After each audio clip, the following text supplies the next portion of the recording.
especially in the Middle East. I was told this morning that yesterday they bombed a Christian church in Iraq.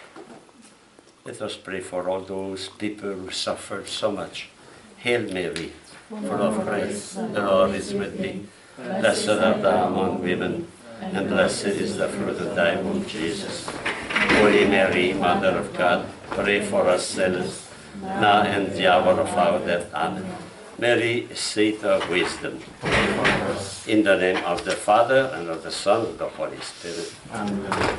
And this morning we make a criticism. When with the word criticism in Greek means to judge. That means we have to try to find what is good and what is not good. You know, not everything is totally black, not everything is totally white. The reality is a mixture of good and evil in human life. So every system has a positive aspect and a negative aspect. So I will begin by the comparison between capitalism and communism.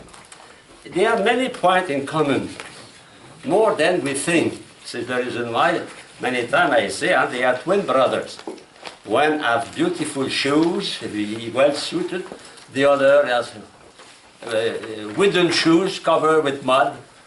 But both many times are very similar. For example, both are materialists. We saw that when we study capitalism also. One is officially capitalism, materialist. The other, it does not say, but in the fact, he affirms through his liberalism philosophy. For communism, no good, no God. It is a militant atheism because religion impedes people to progress, to be free. Okay? So religion is opium. Opium. In fact, it's not much.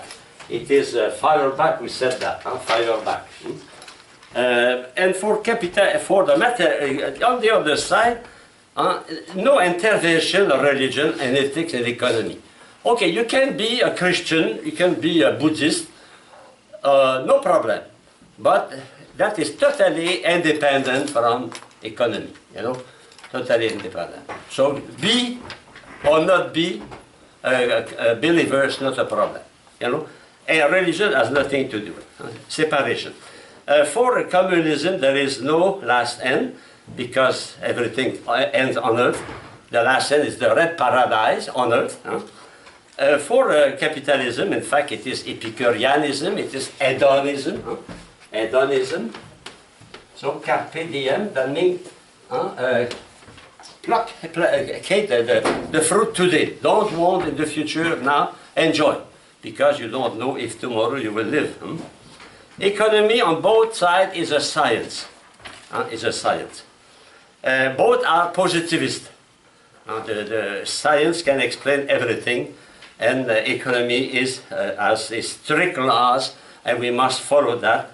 And because of that, it is determinism. Both are affirming that everything is run by, not by man, by economy itself, by matter or by the law of market. Workers are measured to their utility on materialism, and the other to their efficiency. In fact, the value of a worker is because he produces something. I spoke yesterday, last class, about the ideologist in education, Mr. Pistrak. And Pistrak distinguishes those who are useful to the society and those who are not useful. For example, a poet is not useful to society, but a worker, an engineer is useful to the society, you know. So that is the same conception we have, efficiency, efficiency. Praxis for Marxism, pragmatism for liberalism, capitalism. We charge the value of a thing to the success, to the result. Communism system favored a privileged class, the Communist Party, and the other, also the rich class. In fact, there is a dominant class on both sides. It is true, if you see the movie Park Avenue, it is clear that the rich class, the 1%, control the majority of the economy, control also politics. No freedom of speech in communist country. Media are controlled by the state. But in capitalist country, media are not controlled by the state, but they are controlled by corporation. They are controlled by big interests. And they cannot say what they want. They are controlled. Propaganda on the side of communism, advertising on the side of capitalism. You know, the same mean. Red paradise for communism, American dream for capitalism. But American dream is not after that, it's now. It's not. Sometimes I say it's not American dream. Now for many it is a nightmare, American nightmare. Individual can accumulate money in a private bank account in communist system. Individual can accumulate money in private bank account on capitalist system. Both are banks. Progress is necessary in a socialist society. You see, there is a mistake. It's not a linear progress. It is a progress by, we should correct that. It's a progress by leap, by bounds, by jump. That is a mistake here. It's not a linear progress. You understand that? The progress for communism is by jump, by leap. Suddenly we start from one state of living to another, from matter to life, from life to intelligence. On the other side, the progress is continual and unlimited. Progress for progress. Now the differences. Private property, public property of means of production. That is the specific of communism. The public property of means of production. And the other is private property of means of production. That is the, I would say the specific is here. In one, the capital is in the hand of the state. The other, the capital is the hand of the individual. But both sides need capital. Communist countries, they need capital because they need to buy other countries. For example, during the communist regime, Russia bought a lot of wheat from Canada. If you go to Montreal Harbor, you will see many ships. They were packed with wheat. But when the Canadians, they sell the wheat, they must be paid in American dollar, not in ruble. The ruble, the money of we don't want that money. You understand? So the Soviets were obliged to have American money. No, so that is another thing is the pragmatism. Marxism, in fact, is a kind of a religion. You must believe that there is only one reality matter. You must believe that Ho Chi Minh is your savior. You must believe that Marx is the supreme thinker. You know? You have no choice. You have to believe. At the university, they teach that. You know? And you have to say the creed. I believe in Ho Chi Minh, the first creator of Vietnam, the new Vietnam. No, of course, it's like a cartoon, I exaggerate. But in fact, it is, they want to indoctrinate. That is very important. You remember the child I spoke about coming from France in my class. He was a communist, a young man, a young boy, but he was indoctrinated. Every Saturday, he has to go to the catechism and to study Marxism every week. So on the other side, liberalism is not is the contrary. It is relativism. Relativism. Except for economy, because economy is a science. But the rest, the values, all that is relative. In fact, they are judged according to their success. Pragmatism. Pragmatism. In fact, the end justifies the mean. On both sides, anyway, on both sides. Priority of the common good for communism, priority of individual interest on the other side. The mother of economy is individual interest for capitalism, and for the other is the common good. But you know, it's a kind of mysticism to work for the common good. That is almost evangelical. Huh? I say sometimes that the pure communists on earth are the religious. Sisters, you are communists. Yes. And brothers, you are communists.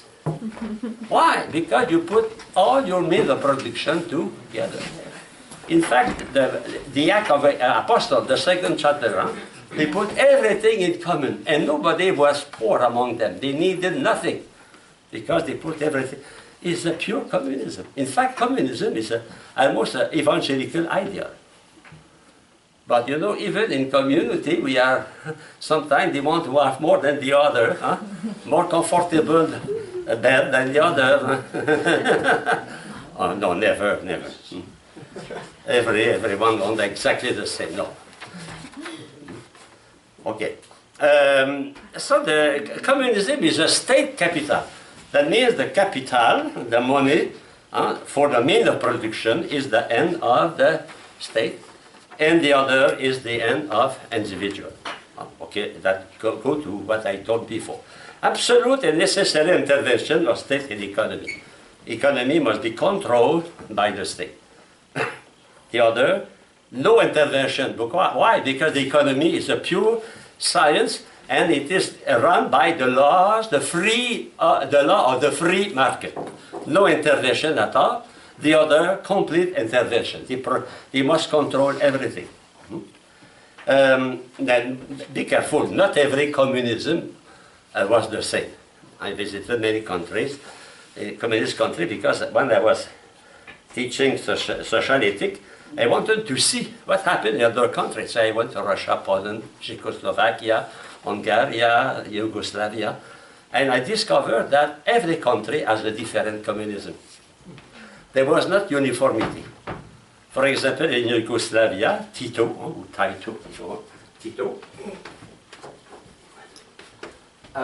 allowed the people to have little enterprises, but no more than 20%.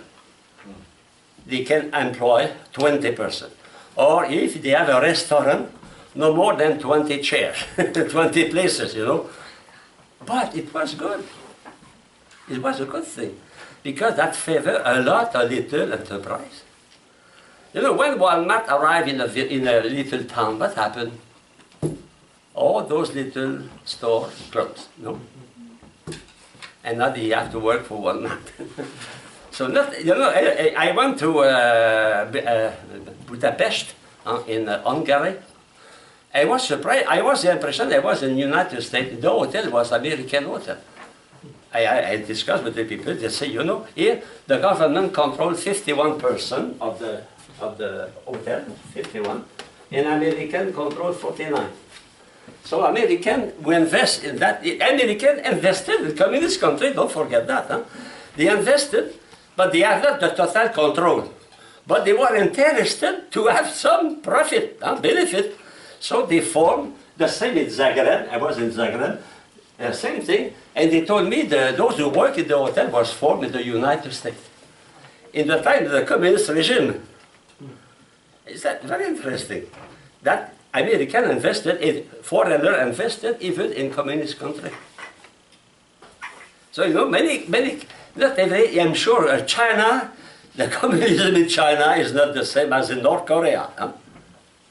And the communism in Vietnam is not the same as in China. So that is a reason why communism was able to adapt to many countries. And they have to adapt. They are not stupid. I give you an example of that. When I was in Moscow, I discovered something very strange for me, very strange. I discovered that officially atheistic government had a minister of cult, a minister for religion, official. And I discovered that they paid Orthodox priests. They were officially Marxists. They transformed some churches in museum and in the betting pool, but They have a minister of culture. They were not stupid. They were not able to kill all those who were Christian in Russia. Don't they adapt? Anyway, a condition to survive is to be able to adapt. And communism survived in many countries because it was able to adapt, especially, for example, Hungary and Yugoslavia. And Poland also. When I passed from Russia to Poland, I have the impression that I was passing almost to France. The market was filled with beautiful vegetable, fruit. You know, it was another way of living. And when we have a meeting, there was a big celebration. Tribunal Ludu is the name of the newspaper, of a communist newspaper. And they have a great demonstration with dance, etc. And they invited a choir from Soviet Union to sing.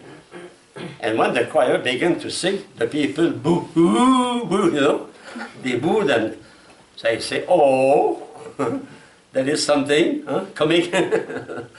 Not every, that we must be aware of that. Huh? There is not one communism, like there is not one capitalism. Capitalism in Canada, capitalism in France, capitalism in England, capitalism in the United States is not the same capitalism. There is a distinction. Why? Because it depends on the control of the state. So some states control more, like France and Canada. Some states control less than the United States, for example. You know? But the intuition is a free market. But the free market is not absolute, even here. Government control the sale of marijuana. No? It's not an absolute free control. In Colorado, some states, they have to control that. You know? Okay. I continue. Absolute and necessary intervention of the state in the economy. Okay. And finally, exaltation of the human work and worker. That is a characteristic of communism. It was, in fact, 1917 in Russia was the mentality of the communist regime was the victory of the worker above the bourgeoisie. The bourgeoisie. The bourgeois. Above those who possess the higher middle class, if you want. And the other is the exaltation of the rich people. Think about Forbes, the collection of the rich men. And when they speak about a baseball player, about a football player, what they say? 23 million for 4 years. We charge the value of a player to his salary, to his okay. So that is a comparison. Now I will try to make a criticism of some idea, not everything, but some idea. The first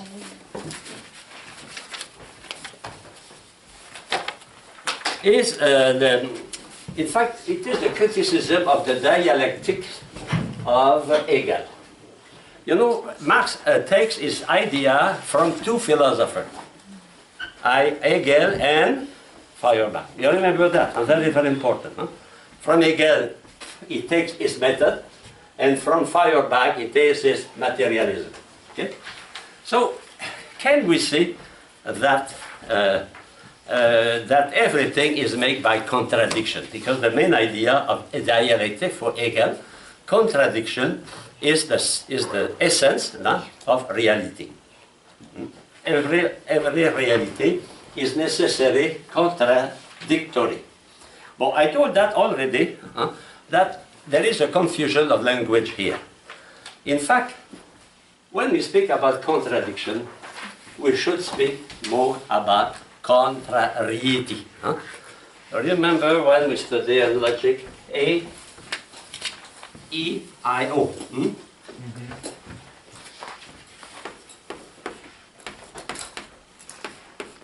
Remember that? Universal affirmative, universal negative, particular affirmative, particular negative.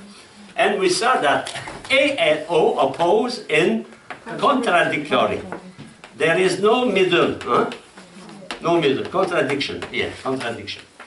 But between A and E, it was a contrary. Why? Because we saw that there was a possibility of middle. For example, between hot water and cold water is not contradiction. It is contrariety. The contradiction will be hot water and non-hot water. Okay? So that is the problem. Hegel called contradiction what we call contrary or contrariety. That changed completely the thing. Huh? Because when something is contrary, for example, black and white, strong and weak, you have many degrees, many degrees between both of them. Okay? Another thing also in Hegel, you know, it is the negation of the principle of contradiction. Negation of the principle of contradiction.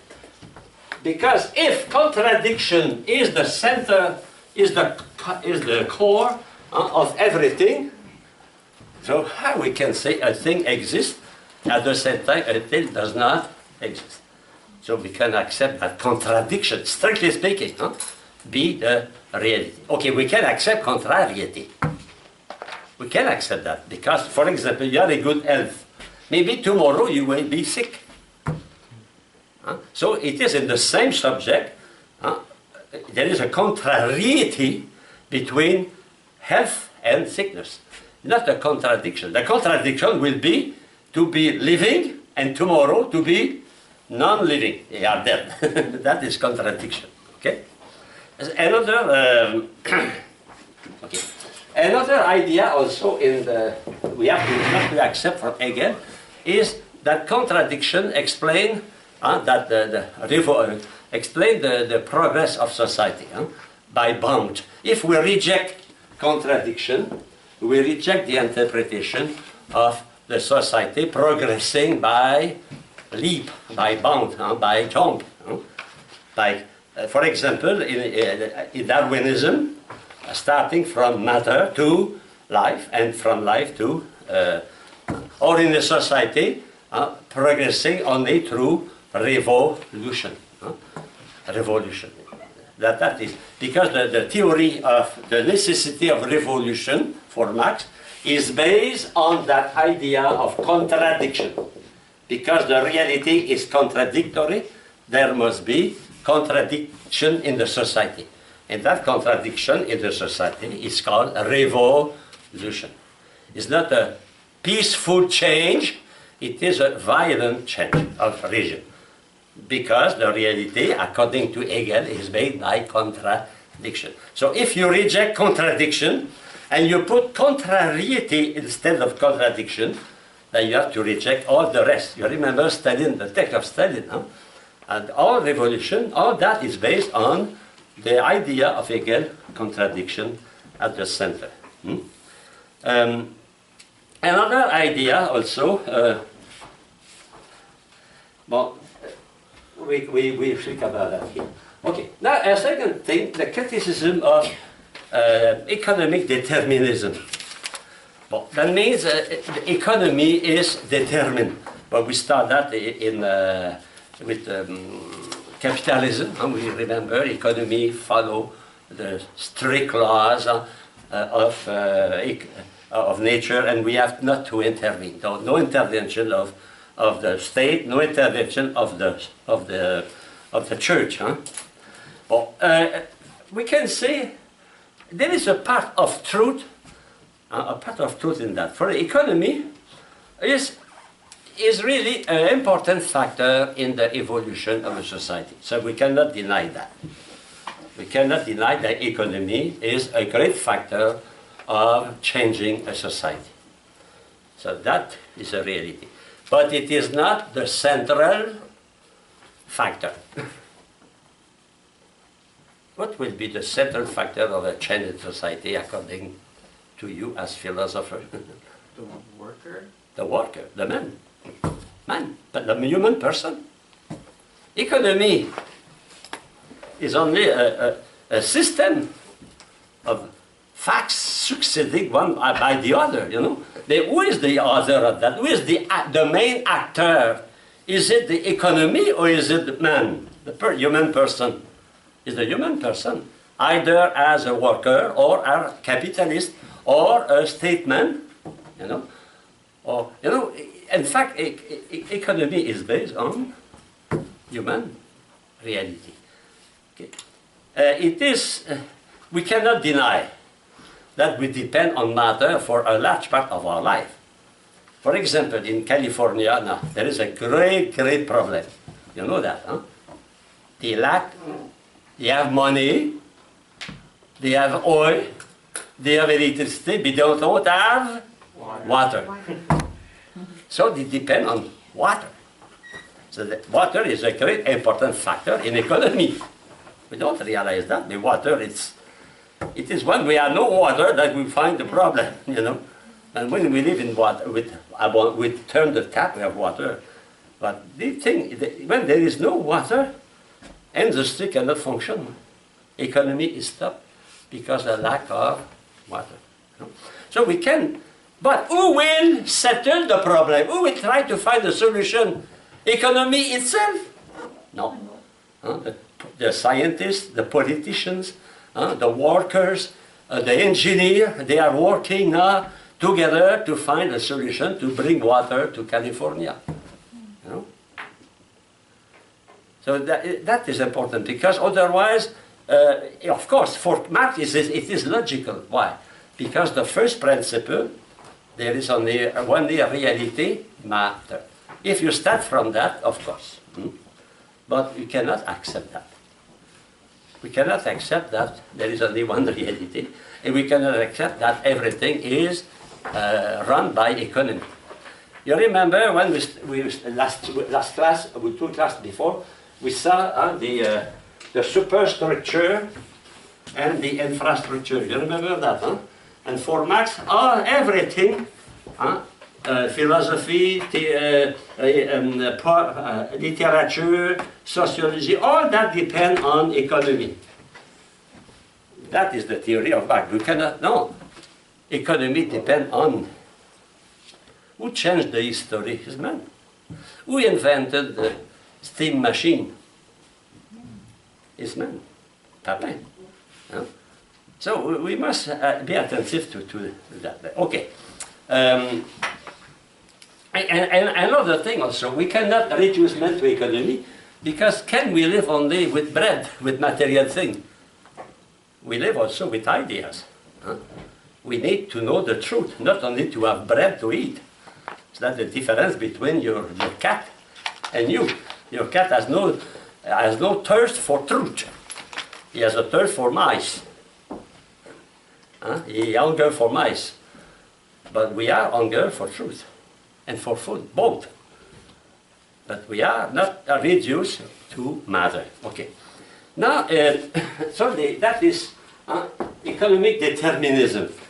In fact, at a historical point of view, I go now to third one, it is true that materialism around the history, around the human life.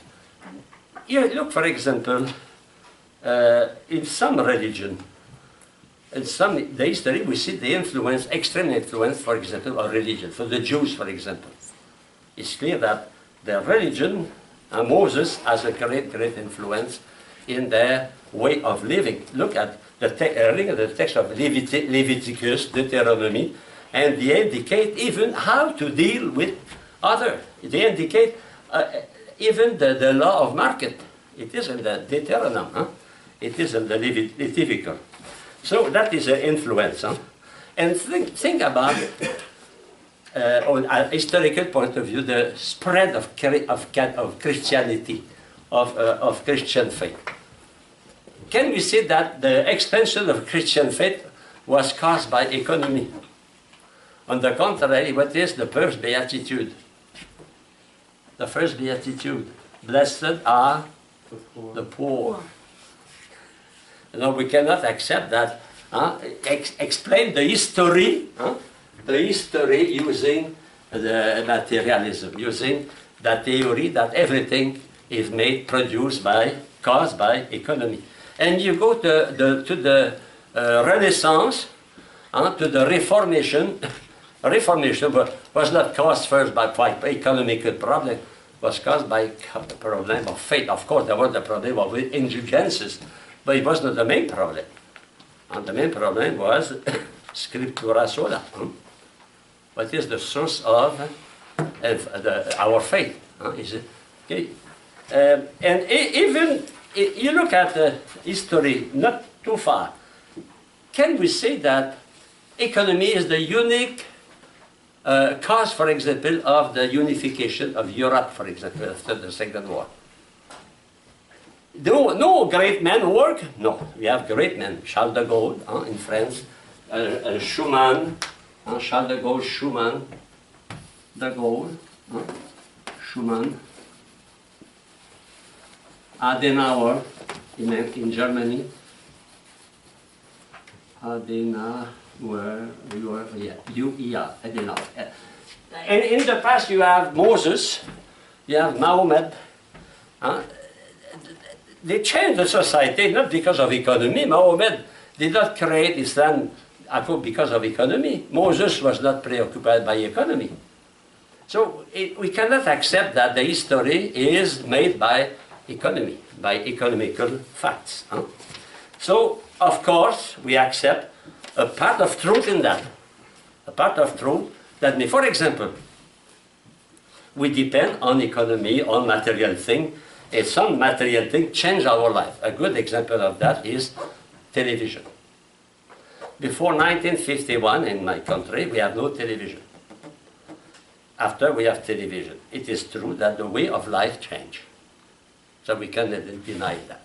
And the computer changed also many things, no? So we can but who produced, who created television? Man. Who created computer? Man. Not the matter, man. So we cannot say that matter is running the history. And we must accept that great men like Alexander the Great, Caesar, Charlemagne, those great men in the history, good or bad, in your country, Ho Chi Minh, or Hitler, Stalin, they changed. And they were not run only, it was moved only by matter. They have ideas, an ideal for a new world, and they proposed that. Napoleon, it was not pushed by money. It was pushed by the instinct of domination, to control, to be the best, etc. So, men, it is not matter who made, economy who made history, but it is man. Man made history. So when we speak about history, we speak about not only about economy. We cannot deny that, of course. We cannot deny that the means of production have a great influence of the history. We cannot deny that. For example, in our ancestors who lived in caves, they use tomahawk, they use arrow. Okay?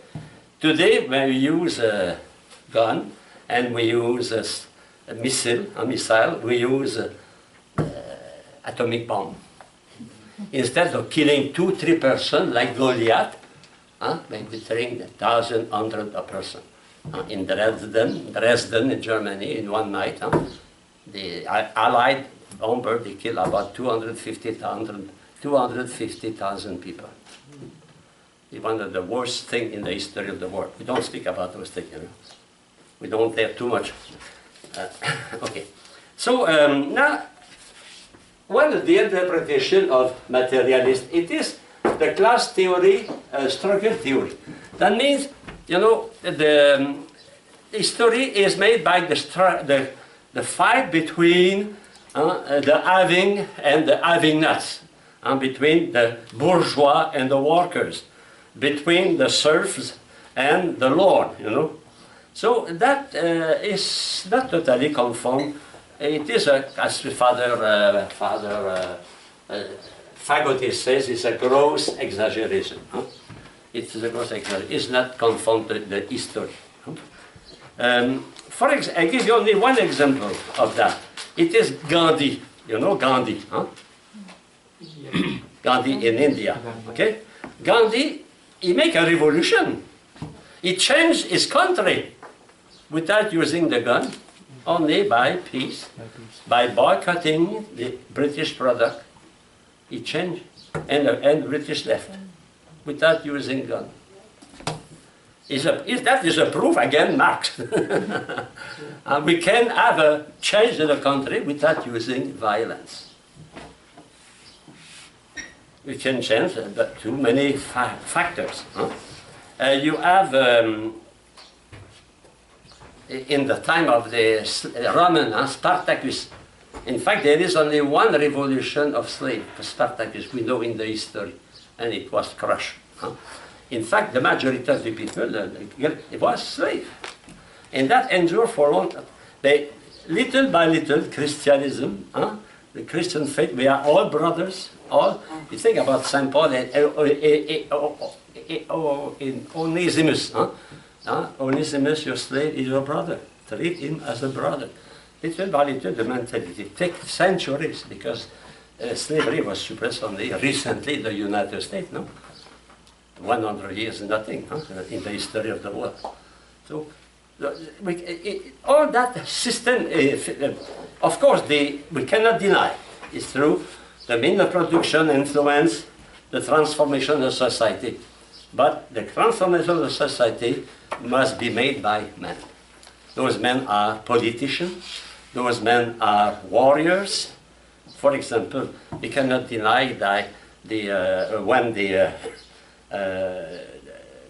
Medes attack the Greek, or when the Muslim attack Vienna, it was not matter against matter, it was people against people. So we cannot explain all the reality through using the concept of materialism, historical materialism. That means the history is made by economy, by matter. Okay? So you can read the text of Father Fagotti. I spoke about France. They took 3 revolutions after the 1789, the first French Revolution, to obtain some social justice. And that fight was not made by machine, by economy. It was made by the workers. The workers fought for obtain justice. Okay. I go now to next, the class struggle theory. Okay, that is against historical fact. We have already spoke about that. If I go now to here, the theory of the surplus value.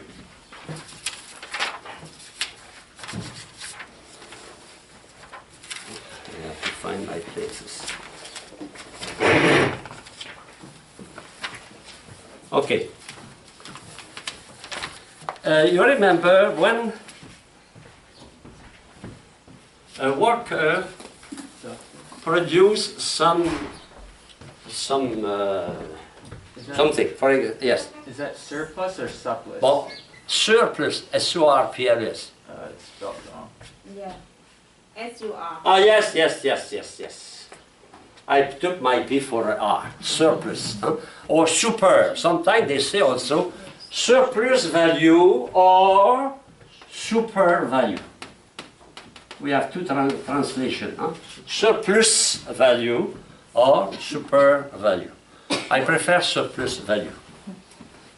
Okay, so when a worker, for example, produce a desk, let us take a desk, or produce clothes, or a sweater, or something, okay? Well, in the production, when that is sold, for example, suppose it is sold $100.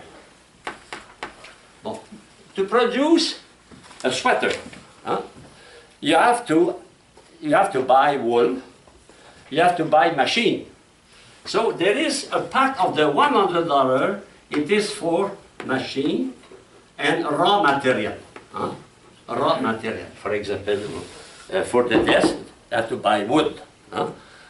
To produce a shirt, you have to buy cotton. Okay?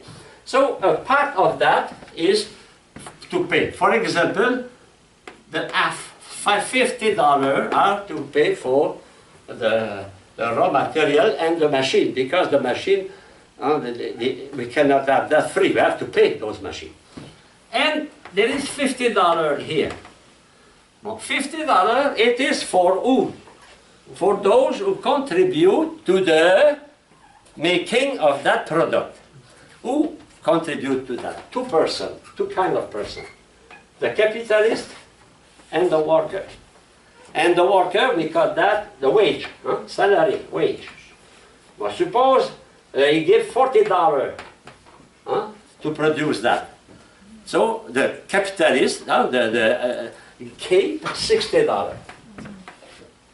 After that, he continues to produce. What he does? The $60, he will add that to the 50. So he will add here 110, you know? Father. But the left, we have the 50, but finally you divide so... Oh, excuse me. 30, 20. So, thank you, sister. You are good in mathematics. So the 30 is as here. So you have 80. And you continue at the second time. So the object now is worthy more than that. It's worthy 80 plus 50. It's worth one. So they will send that $130. The boss will take $30, will add that. So next time he will have $110. And the product will be more and more expensive, okay? But what he will do? He say, you know, the law of supply and demand.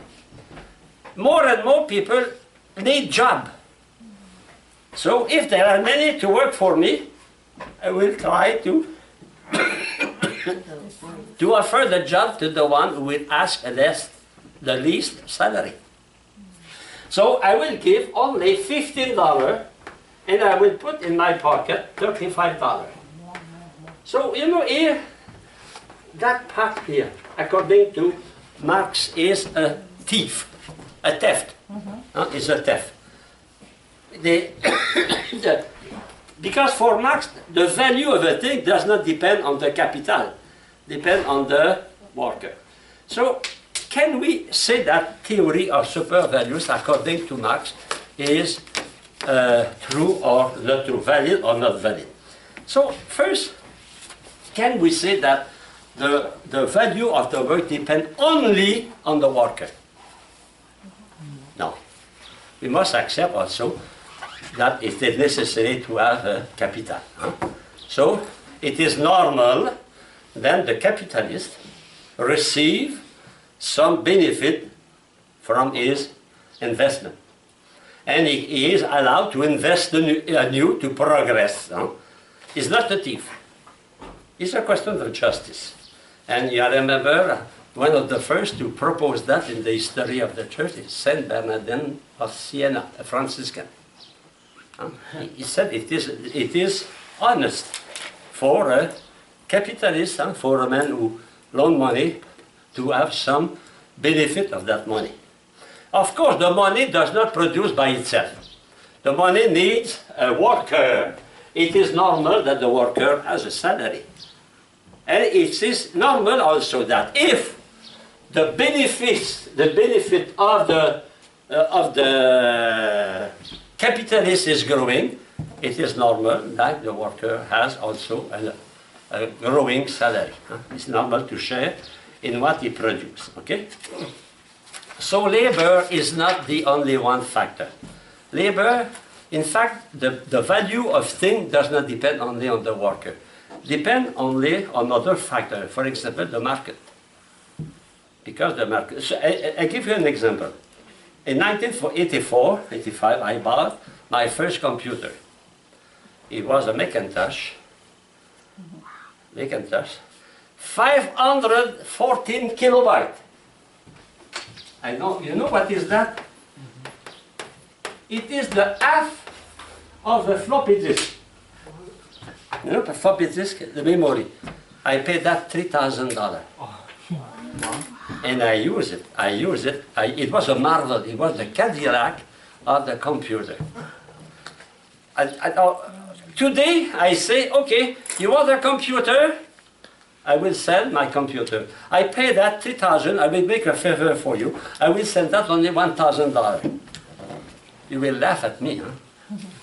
Because today the computer. So you know the value of the computer depend also on the market. The first computer was very expensive. Today we have a good computer for $400, $500. The first calculator made by Texas Instruments, and they cost $85. Today the same thing is sold $2 at $1.03 because of the law of market. So we cannot say everything depends on the worker. Depend also on the market. If you produce things, for example, in my time it was useful and necessary for every student to have a typewriter. You know what is a typewriter? Probably you never saw a typewriter. You are too young. So a typewriter, huh? Taka, taka, taka. Today, who wants a typewriter?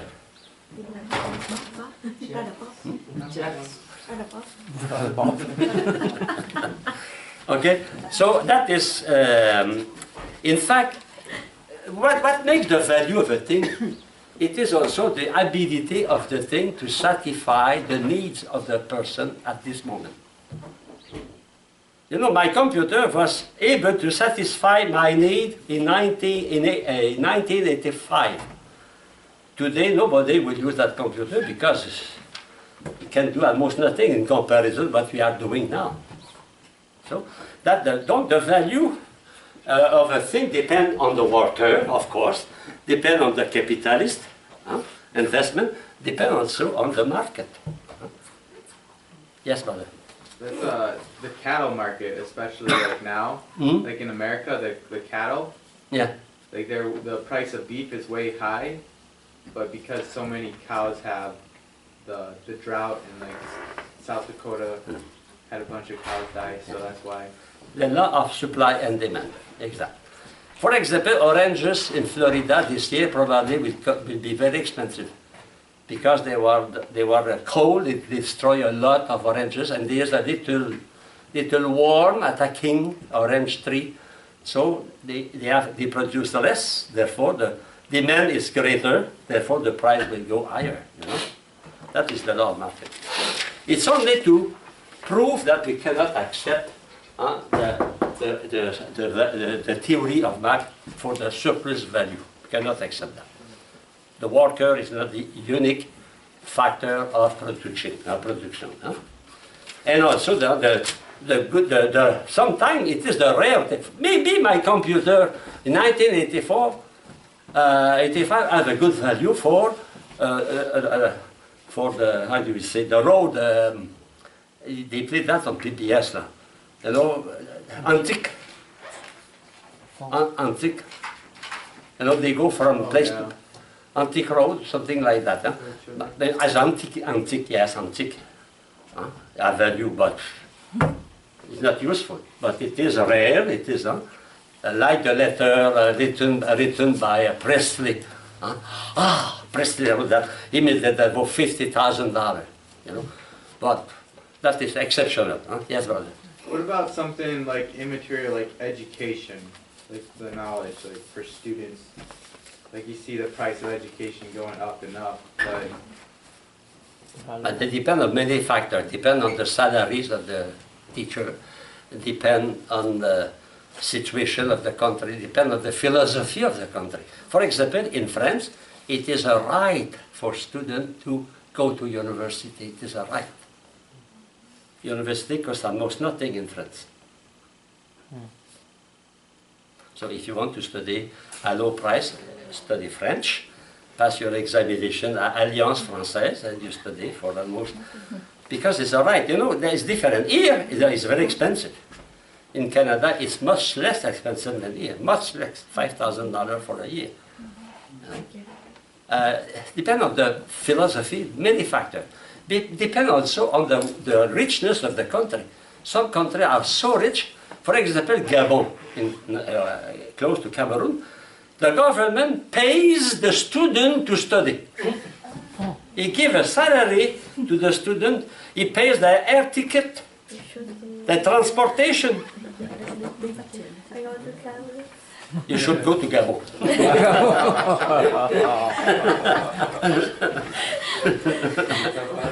No, there are many factors, many factors. Okay, I continue. Also, the price of for example, the salary of the worker depends also on his skill.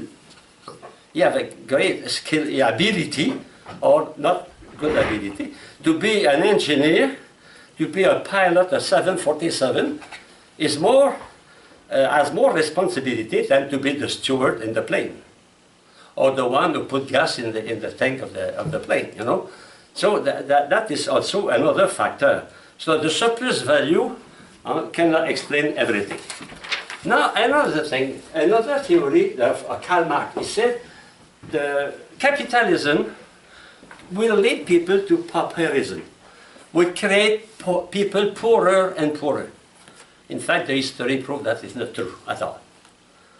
It's not true at all. Because the capitalists were not so stupid. The good example of that is Henry Ford. Henry Ford is a good model of common sense.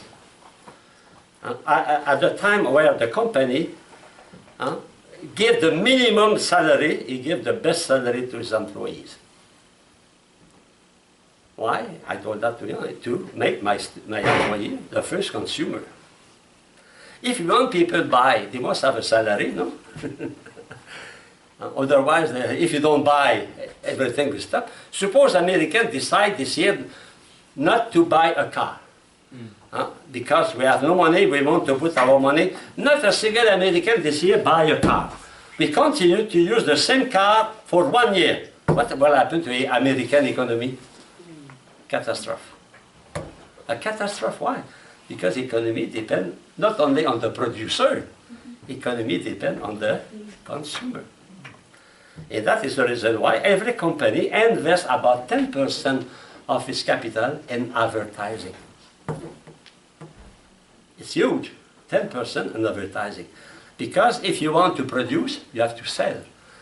And to sell, you have to have people have need for that. And to buy, you must have money. Therefore, it is important that worker has a good salary to be able to consume. So, in fact, the prophecy of Karl Marx was not realized, except in his time it was true. In his time it was true in England. Read Charles Dickens, or in France, read Victor Hugo, Les Miserables, Miserable, and you will see at that time. But it was the beginning of capitalism. In fact, capitalism is happy when he is able to sell. But to sell, people must have money. So it is his interest for capitalists to give a good salary. So that they will be able to buy. If we continue the first theory, remember some said we must give a minimum salary only to feed the horse, and the worker was the horse. You know, he cannot buy clothes for his children, he cannot buy product for the family. So it is the interest of the capitalist to give a better salary, a good salary for his employee. It is their own interest.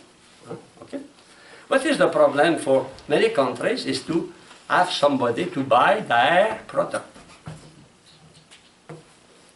The problem is there. So today, one of the key of success is the international trade. If you have nobody to buy your product, you stay there, and you are losing. Yeah, that for oil, no? The problem of Venezuela, of the OPEP, is the fact that people, America, some countries, they stop buying, and they buy from the United States or Canada. And those people, like, it's a big problem in Nigeria, a big problem in Venezuela, even in Saudi Arabia. No? If nobody buy your product, You have the product, but nobody buy that. Suppose you sell oranges. But nobody want to buy oranges. The problem in France now, you know, it is the problem of pork. Because there are a lot of Muslims, and Muslims don't eat pork, Jews don't eat pork. So they oblige the school not to use, to give ham, to give pork. So now what happened? The farmer have a lot of pork, and they can do nothing with that. They are losing, you know. So that we must not forget that. Huh? The economy is not based only on capital. Economy is based not only on the worker. Economy is based on the consumer. Is the reason why consumerism is so important in capitalism. We consume. Sometimes we don't need, but we consume. Okay. So in fact, pauperization was also predicted by capitalists. You remember? Oh no, you don't remember the 60s, you were not living. But I remember, I attended conferences, they say, you know, communism is the cause of poverty. Now, you know, after 60 years, China is so rich, it can buy the American debt. Huh? You know that. They control your debt. It was a third world 50 years ago. And how many countries they developed? South Korea. South Korea, it was a third world country. Now you see Samsung everywhere. You see, what is the Korean car? Kia? Kia. Everywhere. Hyundai. And they are good. And you use Samsung. My computer is a Samsung. I have no interest to say that, but you know. Okay, so pauperization, that does not depend necessarily on communism or capitalism. But the problem is what is sure in some country, there is a real situation of injustice, and we come back on that in the next class, in the future, between the rich and the poor. For example, Rio de Janeiro in Brazil is a clear. You have a picture taken from helicopter. You have a fence here. Here you have rich people. Here we have slum. Only a wall. When 30 years ago in New York, you cross Harlem. Harlem was poor, and the rest was rich. Today that changed, you know. So we cannot say that communism create pauperization. We cannot say that communism create pauperization. We cannot say that. There is many other factors. In fact, what is the interest of communism? What is the interest of capitalism? Is to make the level of life better and better, you know. And they try to do that. You know? So we must be objective that not everything is evil on both sides. There is good thing and bad thing, you know. Okay. Now, another point is the criticism of necessity of revolution. Well, I already spoke about that. Huh? We cannot explain the history only through revolution, to violence. Huh? A country can develop without violence. For example, a good example of that is France. Well, of course, there was revolution in 1789. But from the 6th century to the French Revolution, there was an evolution in France. Little by little, the kingdom around Paris and Val de Loire, little by little, grow by alliances, not by war. France was created by alliances, a marriage and good, and finally they created a country called France. So Germany is a little bit like that. It was even to 1825, Germany was a series, a little country, and they unified. Italy was unified in 1850 when they fought against the Pope for the unification of Italy. It's recent, but that was made with a kind of violence, but not in Germany.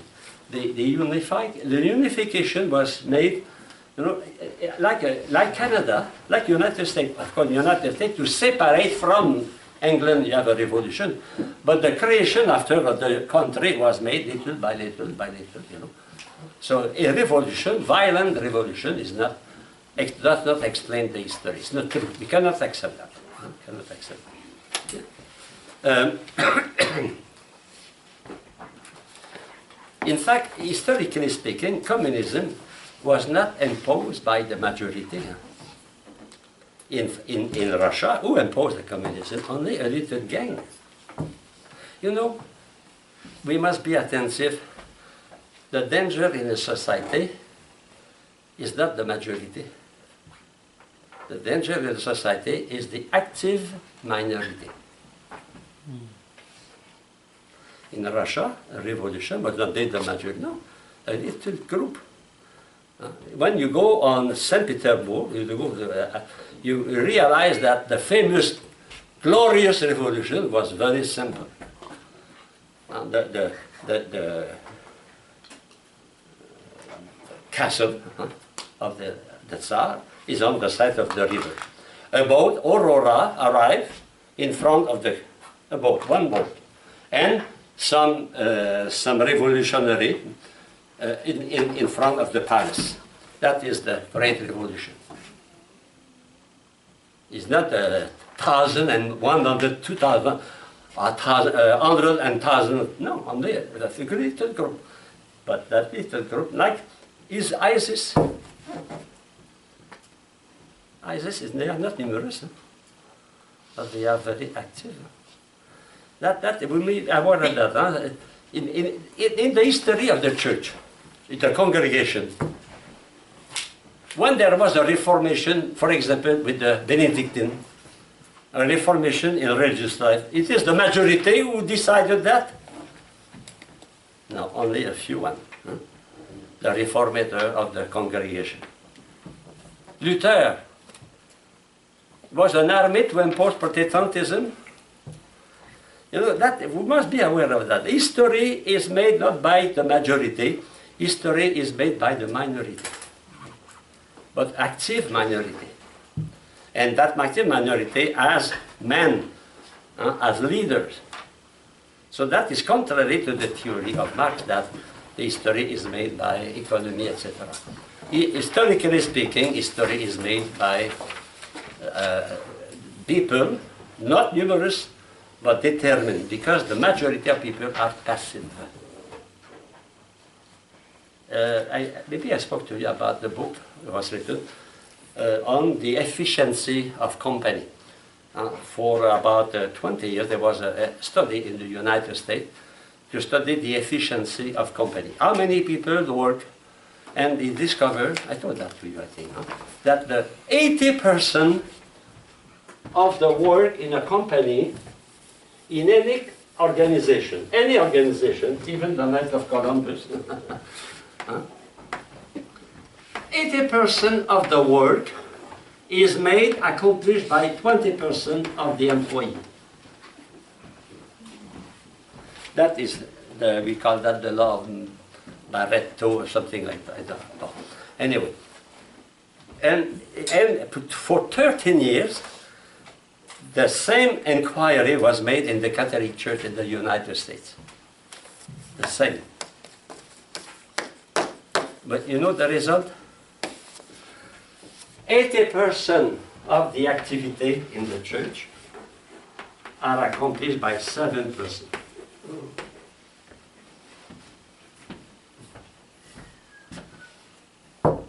That means the majority are passive. We have a lack of commitment. In fact, if you look at the history of the church in Canada, United States, who moves the church? Some priests, not everyone. Some bishop, not everyone. Some sister, not everyone. Some lay people, not everyone. Now that is, you have to think about that. And if you are in a parish, you will say that is true. You have to help you have a Christian to come to participate in some organization. It is 7% in all ways the same. You see the same people in 2, 3, 4 organizations, no? Even here in the seminary, in the washing machine, we see the same. That makes you reflect on that, huh? That means the tendency of people is not to commit, is to be quiet. And change does not, the change in society, like in the church, progress is not made by the quiet people.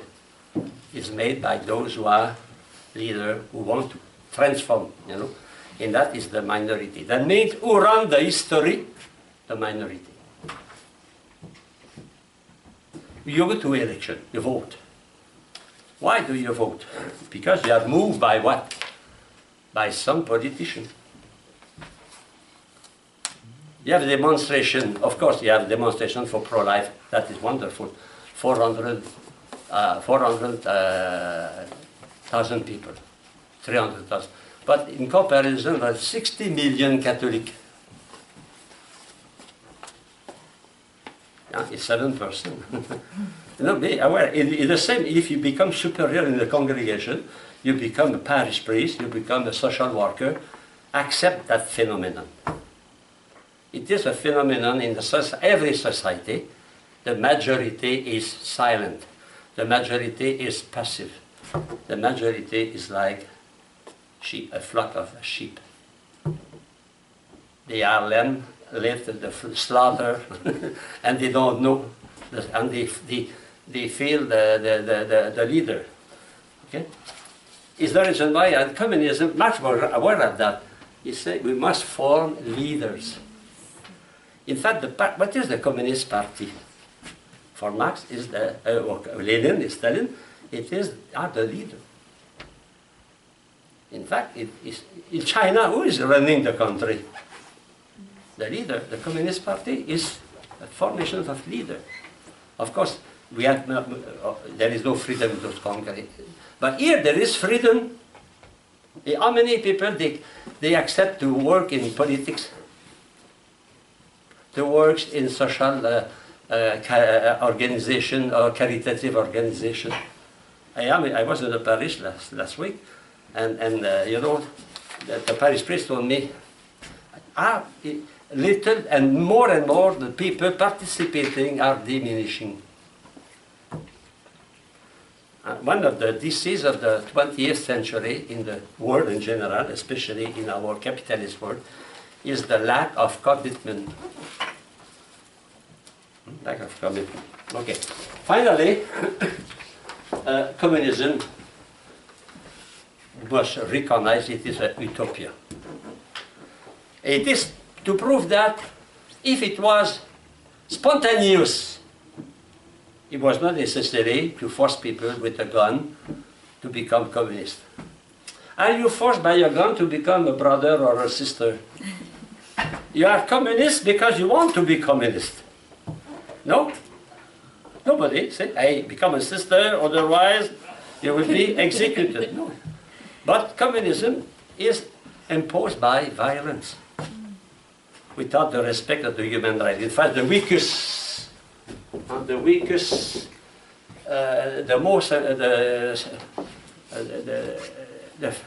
of communism is the absence of the respect of the human person. But there is a little bit also capitalism. The absence of the respect of the human person. The difference between the religious communists and Ho Chi Minh communists. The religious communists, they will to be communist. They will to put everything in common. You do that and you make vows of poverty, obedience for that. You know? But the other have no choice. You are communist, or you go to a gulag or to the concentration camp, like Marcel Van, the other. Okay? Finally, a work about socialism. You know, when we speak about socialism, be attentive that there is not only one kind of socialism. Socialism, like capitalism, is a rainbow. That means you have pure socialism, that is pure communism, like North Korea. And you have many kinds of communism, and you have many kinds of socialism. So, for example, you can start from social democrat, the system in Canada, the system in France, the system in Great Britain, social democrat, that means it is a mixture of capitalism, but moderated by the attention, the care of the common good, you know. And we have many kinds of socialism.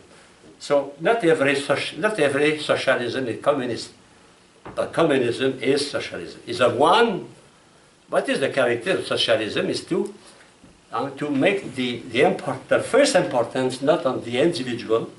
The first importance of the state, the government, is on the common good. And to attain the common good, we have to use a certain control of the means of production, a certain control of the market. It is a reason why, for example, Jean-Paul II will say, the ideal is the control-free market. So a free market, not absolutely free, but a market controlled. Why? Controlled for the common good. Otherwise, there is no limit to greed. Remember what Pope Francis said, capitalism is like a glass. And they say when the glass will be filled with water, the water will fall on the poor. But by a magic, a miracle, the glass is always growing, and the water does not go on the poor, you know. So there must be a control. That absence of control produced what the Vatican II and the Pope called social sin. Social sin. We come back on that. So socialism is not by essence evil. It can be a good socialism, moderate. Of course, if there is no freedom, that is bad. Communism is not perfect system at all, of course, because of the absence of life. But if we respect the human person, at the same time we have a control, a certain control of the economy, we can avoid abuses. For example, in 2008 in the United States, you remember what happened? Huh? Big problem, huge problem. You are just on the brink to have this, of having the same crisis in 1929. Huh? But the government intervened to avoid that crisis. But in Canada, we have no crisis at all. Why? Because the government not control absolutely, but a certain control. Control guns, we don't control guns. Control the income tax. So that every country has a system. France has another system. Germany has another system. Germany, for example, they insist a lot on the cooperation between the capital and the worker. They must be together to take decisions together. They are not enemy, but they are cooperating together. They are cooperating. It's not a pure capitalism. It's not pure socialism. It is a kind of mixture. In fact, I think the reality, if we see that next class, is the middle way. The middle way between the two extremes. The pure capitalism and the pure communism. The middle way, the way of subsidiarity. That means to give freedom to instances, to power, inferior, able to accomplish their duty well, with a regard of control, to avoid excesses, to avoid bad organization, and also to sustain them. So that is what we study next class. And that is called personalism. So it's the way proposed by the church. And that is the criterion of that. It is the respect of the human person. In its totality. Not only as a man, but also as a person going to eternal life. You know, that is the difference between those who are materialists. Okay, so now it's time to take a recreation. Even communists